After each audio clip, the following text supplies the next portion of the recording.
ఈరోజు మన చందమామ కథల్లో మిమ్మల్ని ఎంతగానో ఉత్కంఠపరుస్తూ సాగిపోయే నాగభైరవి ధారావాహిక 3వ భాగం విందాం. కథ వినే ముందు నాదొక చిన్న రిక్వెస్ట్. మీరు గనక మా ఛానల్ని మొదటిసారి చూస్తున్నట్లయితే ప్లీజ్ తప్పకుండా సబ్స్క్రైబ్ చేయండి. ఇక కథలోకి వద్దాం. అక్క, ఎక్కడున్నావు అన్న పిలుపు విని తల ఎత్తి చూసింది కాంచన. పాపకు పాలిస్తున్నాను అని బదులిచ్చింది.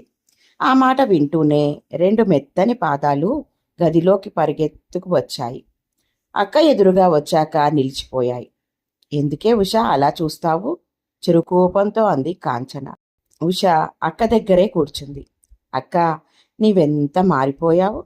నాతో పాటుగా కాలేజీకి రావడం నిన్న మొన్నగా జరిగినట్లుగానే అనిపిస్తుంది నాకు. ఇంతలోనే తల్లివయ్యావు అన్నది ఉష.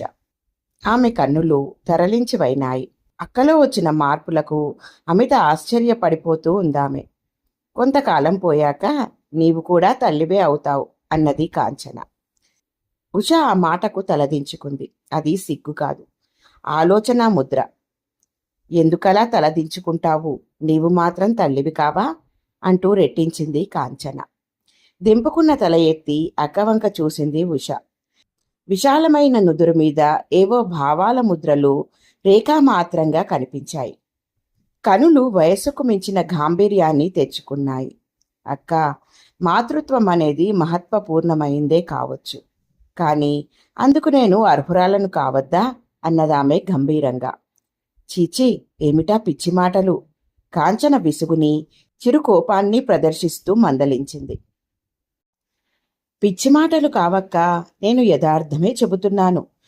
నాకు పెళ్లి చేసుకోవాలని లేదు అన్నది ఉష. ఎందుకని?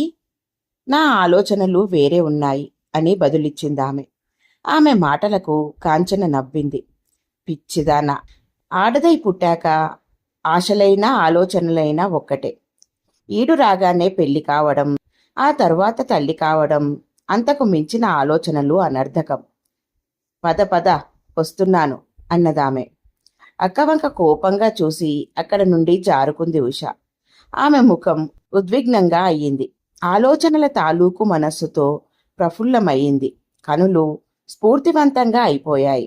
నేరుగా మేడ మీదికి వచ్చి అవుట్లెట్లో కర్ర కుర్చీలో కూర్చుంది. దూరం నుండి కారు హారన్ల లాంటి శబ్దాలు మందంగా వినిపిస్తున్నా అక్కడ ప్రశాంతంగానే ఉంది. విశాలమైన నుదురు మీదికి కపోలాలు ముద్దాడుకున్నాయి. మందగతిలో వీస్తున్న గాలి వయోధర్మంతో పొంగారిన చెక్కిళ్లను తాకుతోంది. చల్లని ప్రశాంతమైన వాతావరణం ఏకాంతంలో మనస్సుని కావలించుకుంటూ ఉంది. అక్క పిచ్చిదాన్లా అలా చెబుతుందేమిటి? పెళ్ళి ఒక్కటే బతుకు పరమార్థం అంటుంది. అవును, అక్కకు అలా అనిపించడం సహజమే. ఆమెకున్న కోరికలు పరిమితమైనవి, ఆలోచనలు పరిమితమైనవి. కానీ తనకు ఏదో సాధించాలని, వానిలాగే తను కూడా గొప్ప గొప్ప విషయాలను పరిశోధించి తెలుసుకోవాలి. బ్రతుకు ఉన్నతమైన పదంలో పయనించాలంటే ఎన్నో సాహసాలు చెయ్యాలి. సాహసోపేతమైన మార్గంలోనే సాధనలన్నీ సమకూరుతాయి. ఆడదాని బతుకులోని అర్థాలన్నింటినీ పనంగా ఒడ్డి సాహసమే ఊపిరిగా శ్వేతనాగు వెన్నంటిలా చెదరని ధైర్యంతో విజేత అయింది వాణి. ఆమెకిప్పుడు స్వప్నకుమార్తో పెళ్ళైపోయింది. సుఖప్రదమైన సంసార జీవితం కొనసాగుతూ ఉంది. శ్వేతనాగు కాటుకు గురి అయిన ప్రొఫెసర్ కృష్ణస్వామిని ప్రాథమిక చికిత్సతో బతికించుకుని తిరిగి సంపూర్ణమైన ఆరోగ్యం సమకూరేలా చేసింది. తనకు అలాంటివే ఆశయాలు వెన్నుతట్టి పిలిచినట్లు అనిపిస్తున్నాయి. వానితో చేసిన చెలిమి తనకు ఇచ్చిన స్ఫూర్తి అది. బ్రతుకుని ఉన్నతమైన పదంలో నడిపించుకోవాలని. ఆ ఉన్నతత్వం ఎలా వస్తుంది? ఉన్నతమైన ఆశయాలకు అంకితమైనప్పుడే బ్రతుకు ఉన్నత పదంలో నడుస్తుంది. తనకెప్పుడూ అనిపిస్తుంది ఏదో సాధించాలని. ఇప్పుడిప్పుడే ఆ ఆలోచనలకు ఒక రూపకల్పన జరుగుతుంది. చేయవలసిందేమిటో తెలియవస్తుంది. ఈ సమయంలో పెళ్లి గురించి ఆలోచించడం అసందర్భమే కాదు, ఆత్మవంచన అవుతుంది. ఇంకెప్పుడు అక్క దగ్గర ఇటువంటి ప్రస్తావన తీసుకురాకుండా ఉండేందుకు నిర్ణయించుకుంది ఉష. భవితవ్యంలో రూపొందించుకోవలసిన కార్యక్రమాల గురించి ఆలోచిస్తూ అలా ఉండిపోయిందామె. తన నివాసమైన నీటి నిలవ కోసం వెదుకులాడిన కప్ప త్రాచుకొరల్లో చిక్కిపోయింది. త్రాచు అప్పుడే కుబుసం విడిచి ఆకలి చిచ్చున నకనకలాడుతున్న రాజీవ సర్పానికి ఆహారమైపోయింది. త్రాచును మింగిన తరువాత ఆకలి తీరిపోయింది. బాగా ఆకలి చెలరేగిన తరువాత తీసుకున్న అధికాహారం కావడం నుంచి రవ్వంతసేపు భుక్తాయాసం అనిపించింది. కొండగూహలో కడుపు నిండిన మృగరాజు మీసాలు నాలుకతో సవరిస్తూ పచార్లు చేసినట్లుగా కొండచర్యల మీద రవ్వంతసేపు తిరిగింది రాజీవ సర్పం. పడగ కింది భాగం వరకు నిలువునా ఉంచి మిగిలిన తన దీర్ఘతరమైన శరీరాన్ని వంకీలు తిప్పుతూ ముందుకు సాగిపోయిందది. కొండ కొనకొమ్ముకు చేరుకుంది. గిరిశిఖరం చేరిపోయాక చుట్టుకుని చుట్ట మధ్యలో తలపెట్టుకుని శేషశయనం వేసి పడుకుంది. యోగ సమాధిలో తల్లీనుడైపోయిన మౌనిలా రవ్వంతసేపు ఆ చల్లదనాన్ని నిశ్శబ్దాన్ని అనుభవించి ఆయాసం తీర్చుకుంది. అలసట తీరాక చుట్ట విప్పడం ప్రారంభించింది. ముందుగా తలను రవ్వంత పైకి లేపి విశాలమైన పడగను విప్పార్చింది. ముకుళించిన పద్మం రవికిరణం సోకి విప్పారినట్లుగా అయింది. పద్మాకృతిని సగానికి ఛేదించినట్లుగా ఉన్నదాని పడగ క్రమక్రమంగా సువిశాలమైంది. తల మరింతగా పైపైకి వస్తోంది. పడగ క్రింద ఉన్న బంగారు వలయాలు ఒకదాని వెనక ఒకటిగా పైకి వస్తున్నాయి. వలయాల మధ్య మిగులు పండిన తాటిపండు రంగు వెన్నెలకు తరలాయిరం అవుతోంది. దాని పడగ మీద రక్తవర్ణం చుక్కలు నవవధువు అరచేతి గోరింట పండులా ఉజ్వలంగా ఉన్నాయి. కన్నులు అమరించిన పద్మరాగాల వలె అరుణోరుణంగా ప్రజ్వలిస్తున్నాయి. నాలుకల చీలికలు పదే పదే బయటకు వస్తూ తిరిగి నోటిలోకి దూరిపోతూ ఉన్నాయి. సగానికి ఛేదించిన పద్మంలా ఉన్న పడగను రవ్వంతసేపు అటూ ఇటూ ఊగించింది రాజీవ సర్పం.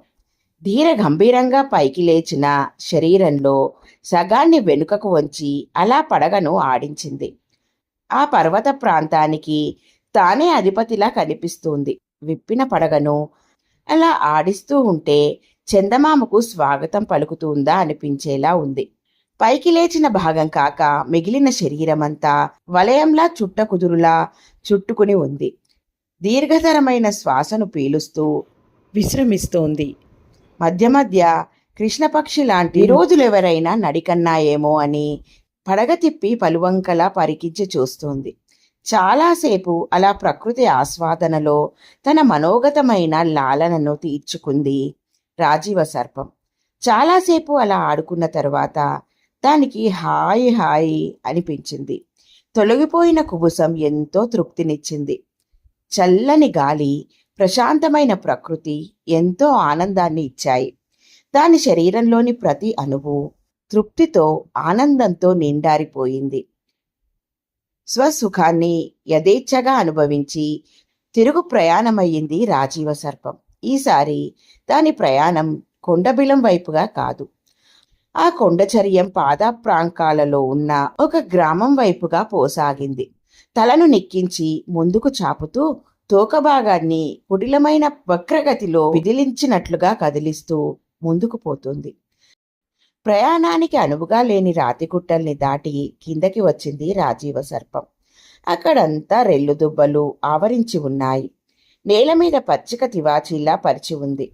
దాని మీదకు వచ్చాక రాజీవ సర్పం గమన వేగాన్ని అధికతరం చేసింది. అవన్నీ దానికి అలవాటైన ప్రాంకాలు. అది ఆ ప్రదేశాలలో తిరగడం ప్రారంభించాక ఎన్ని ఋతుచక్రాలో అనాయాసంగా తిరిగి వచ్చాయి. అవి లెక్కకు మిక్కిలి. అనుభవంతో దానికి పడగ పండిపోయింది. తివాచీలా పరుచుకుపోయి ఉన్న పచ్చిక మీద పయనిస్తూ శిథిలమైన ఒక చిన్ని ఆలయ ముఖద్వారాన్ని చేరుకుంది రాజీవ సర్పం. అది ఉగ్రభైరవి ఆలయం. పూర్వం అఘోదర కార్తేయులు రహస్య జీవనం సాగించేవారు. ఇదండి ఈరోజు కథ. మిగతా కథ తరువాయి భాగంలో విందాం. ఎలా ఉంది ఫ్రెండ్స్ ఈ కథ? బాగుంది కదూ? నచ్చిందా? అయితే లైక్ చేయండి. మీ బంధువులకు, స్నేహితులకు ఈ కథలను షేర్ చేయండి. మరిన్ని మంచి మంచి కథల కోసం మా ఛానల్ను తప్పకుండా సబ్స్క్రైబ్ చేయండి. మరొక మంచి కథతో మళ్ళీ కలుద్దాం.